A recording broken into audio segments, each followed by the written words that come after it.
Hello everyone and welcome back to my redstone world. So today I got a pretty cool video for you today. I have been working on a minecart furnace room.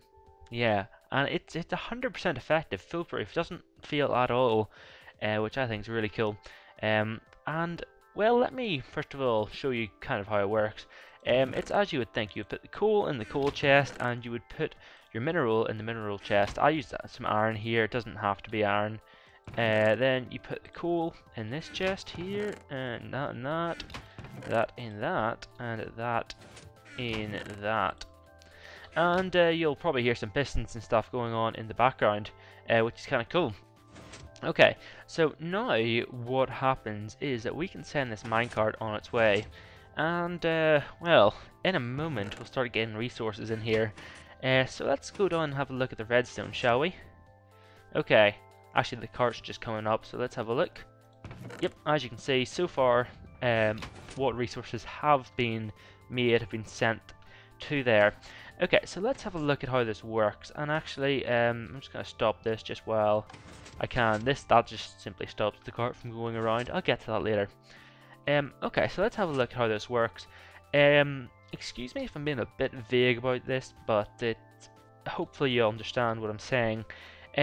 So you probably understand how the hopper gets the items into the furnace. I'm sure you all know that. If you don't, there's loads of videos. So just take my word for it. Everything goes into this furnace here. And then what happens is the furnace puts all the items that it makes into here. Now this system here checks if there's items in the hopper, and if it does, it retracts this block here. If there aren't any items in the hopper, as you can see, it extends and it puts this to a positive real. And again, if there is an item in the hopper, as there just was one put in, it stops it, meaning that the cart gets stopped there. So let's put these back in here. And that simply happens just across the entire thing. So as you can see, same principle, it extends, there's items in there, it retracts, and the same for here. And then what happens is it goes up here and into this here. Let me just shave the top off this. Here we go. There we go.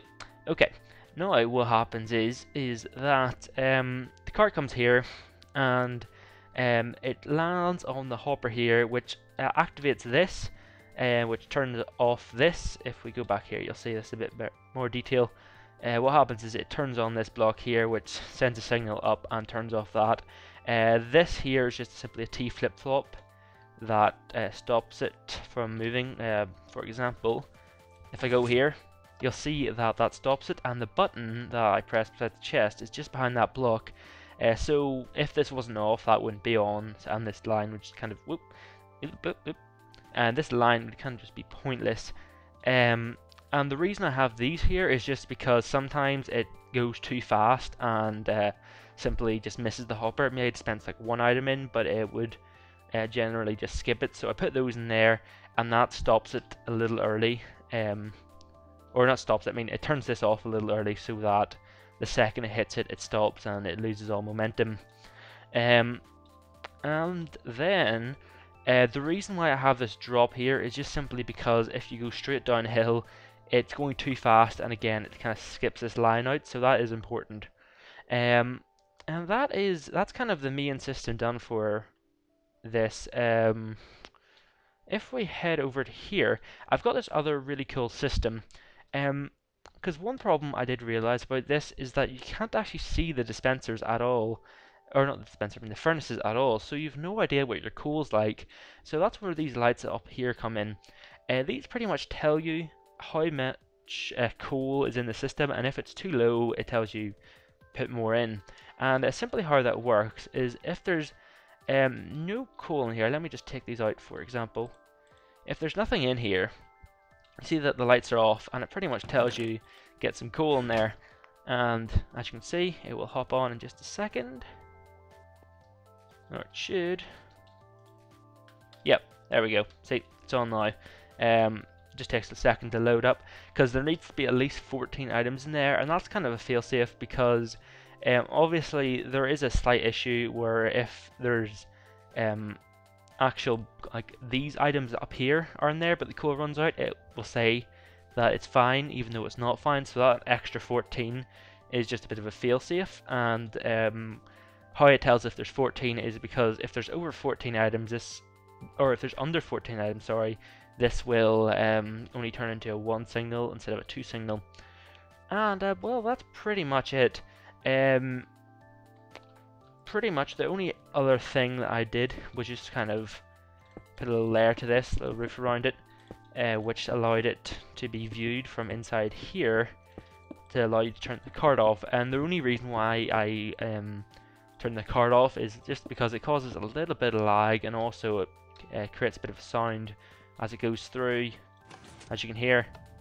So you can kind of hear that rough minecart sound. Actually, let me turn my volume up full. You may be able to hear it in a moment. Oh wait, of course it's not actually rolling right now because it's picking up all the items. But, well, okay, so you get the point. Yeah, very loud. Let's turn that back down. But anyway, yeah, so that's the system really. It's really simple, all can be leveled up. And also, the other cool part of this is that it can store up to, it can store up to 27 items here, plus the 5 that's there, it's 32, plus the actual stack in the hopper, so 33, so that's 33 stacks of your resource that you want to smelt.